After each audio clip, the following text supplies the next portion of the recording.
और इस बार नया सॉन्ग लाए हैं, नया ड्रामा कर रहे हैं। क्या कर रहे हैं कि वो कह रहे हैं मोदी की गारंटी, वो पार्टी का नाम भी नहीं बोलते या वो बीजेपी का नाम नहीं बोलते। मोदी है तो मुमकिन है, मोदी है तो एक गारंटी है। मोदी की क्या गारंटी है भाई?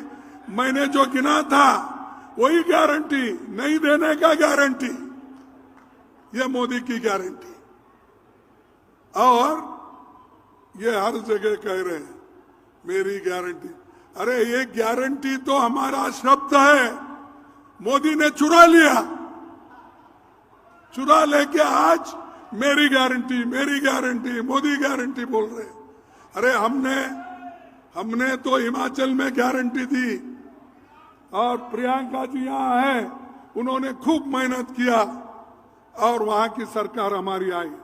वो जो गारंटी हमने वहां दिया था उसको हमने लागू किया। कर्नाटक में हमने 6 गारंटी दी थी, हम उसको लागू किया। तेलंगाना में हम गारंटी दी थी, वो 6 गारंटी हमने लागू किया। तुम्हारी कौन सी गारंटी है भाई? झूठ बोलने के अलावा कोई गारंटी ही नहीं है। उसके बाद मैं ये कहूंगा कि मोदी जी हमेशा लोगों को भ्रमित करते हैं, दिशाभूल करते हैं। आपने इस देश के लिए कुछ भी नहीं किया, फिर भी हर जगह बोलते फिरते हैं कांग्रेस वाले कुछ नहीं किए, 70 साल में कुछ नहीं। अरे भाई हम तो 55 साल थे, 55 साल में क्या किए उसका हिसाब दे रहे हैं। और जयपुर में क्या किए, राजस्थान में क्या किए, इसका हिसाब हम दे रहे हैं। तुम दो ना तुम्हारा हिसाब, तुम क्या किए वो बोलो। बोलने की ताकत उनमें नहीं है, सिर्फ गालियां देने की है। बात उठी तो कांग्रेस को गालियां देना, बात करे तो गांधी फैमिली को गालियां देना। अरे ऐसी गालियां दे के तुम कितने दिन बच जाओगे? एक दिन ऐसा भी आएगा कि तुम जो बातें कर रहे हैं, गद्दी से उतरने के बाद लोग यही सवाल पूछेंगे तुमने देश के लिए क्या किया? ये गालियां आपने दी, ये ले लो तुम्हारे गालियां वापिस।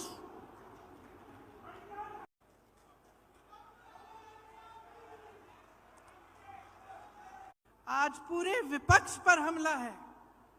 2 मुख्यमंत्री जेल में हैं। कहते हैं भ्रष्टाचार पर वार है, लेकिन सब भ्रष्टाचारी अपनी पार्टी में इकट्ठा कर रहे हैं।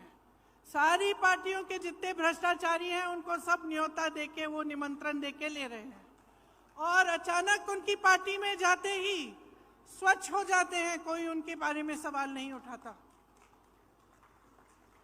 तो ये बहाना है, ये पूरा बहाना है कि इनकी दुनिया सक्षम रहे, बड़े बड़े उद्योगपतियों की, इनकी, और वो भी गिने चुने उद्योगपति हैं, सारे उद्योगपति नहीं हैं। बहुत सारे ऐसे उद्योगपति हैं जो देश के लिए दिन रात काम करते हैं, जो रोजगार बनाते हैं। इनके जो गिने चुने मित्र हैं उनको सारी संपत्ति सौंपी जा रही है। ये उन दूसरे उद्योगपतियों के साथ भी अन्याय है। तो ये पूरी जो परिस्थितियां हैं देश की, इनको समझने की बहुत खास जरूरत है। आज जो आप वोट डालने जा रहे हैं, वो वोट इस देश के लोकतंत्र को बचाने के लिए जा रहा है। अब ये बात आपने बहुत सुनी होगी, और कभी कभी आप पूछते भी होंगे कि भाई कैसे हमारा लोकतंत्र असुरक्षित कैसे है? तो ये असुरक्षित इसलिए है क्योंकि जितनी भी ऐसी संस्थानें हैं और जो बड़ी बड़ी इंस्टीट्यूशंस हैं जो लोकतंत्र को बचाने के लिए हैं, उनको कमजोर किया गया है, उनका गलत तरह से इस्तेमाल हो रहा है। आज ये नौबत आ गई है कि जनता को ईवीएम पे भी भरोसा नहीं है।